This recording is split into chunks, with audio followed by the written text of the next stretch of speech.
No começo dos anos 2000, o Brasil estava crescendo rapidamente. O governo havia realizado reformas econômicas e monetárias, concessões de serviços públicos e privatizações de algumas empresas estatais, dando ao setor privado mais espaço para respirar.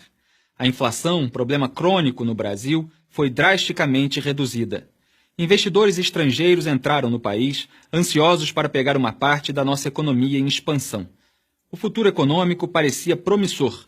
Mas hoje nossa economia está em ruínas, o desemprego e a dívida são enormes e políticos poderosos estão sendo investigados e presos por envolvimento nos maiores escândalos de fraude e corrupção da história do país. O que aconteceu?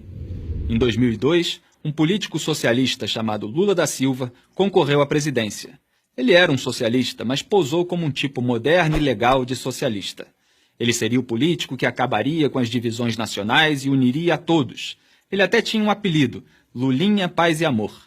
Mas a velha mensagem sobre a necessidade de redistribuição de renda para diminuir a desigualdade social ainda estava lá.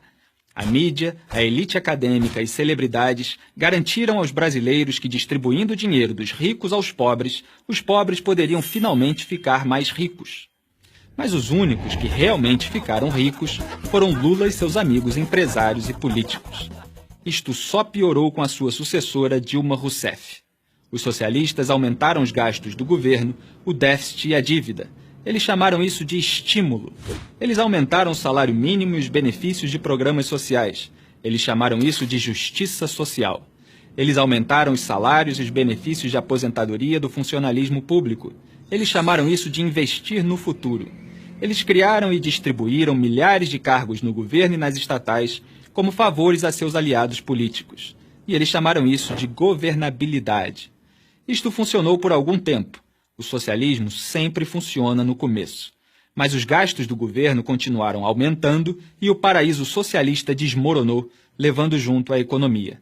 Resultado, de 2008 a 2015, os gastos do governo cresceram quase 4 vezes mais que a receita fiscal. A economia encolheu 3,8% em 2015, o pior resultado em 25 anos. Em 2015, uma pesquisa do Banco Mundial classificou a economia do Brasil entre as piores do mundo. Entre 189 países, ficamos na posição 174 em termos de facilidade para abrir um negócio, 130 em registrar uma propriedade com o governo e 178 na simplicidade de pagar impostos. Econômica e moralmente, os quase 15 anos de políticas socialistas fizeram muito mal ao Brasil. Nós também continuamos entre os líderes mundiais em homicídio e roubo e estamos nos últimos lugares entre as nações industrializadas em termos de educação e serviços de saúde. Americanos tomam como certo que eles podem nascer na classe mais baixa e chegar à classe média ou mesmo alta. Muitos brasileiros tomam como certo que não podem. Mas finalmente algumas coisas estão começando a mudar. Talvez haja motivo para ter esperança. Hoje, mais e mais brasileiros veem que o capitalismo e o governo limitado são o único caminho a seguir.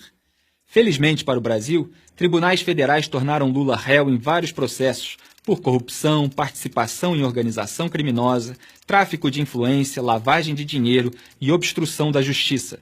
Os procuradores disseram que Lula montou e comandou uma propinocracia.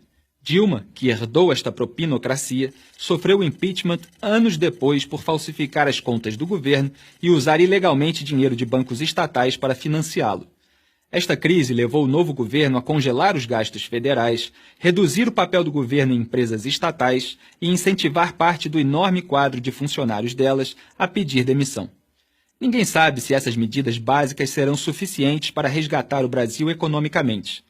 Honestamente, os danos foram tão grandes que talvez levem décadas para o país se recuperar. Mas se conseguirmos, não será o socialismo que irá nos salvar. Millennials americanos, tomem nota. Eu sou Felipe Moura Brasil para Prager University.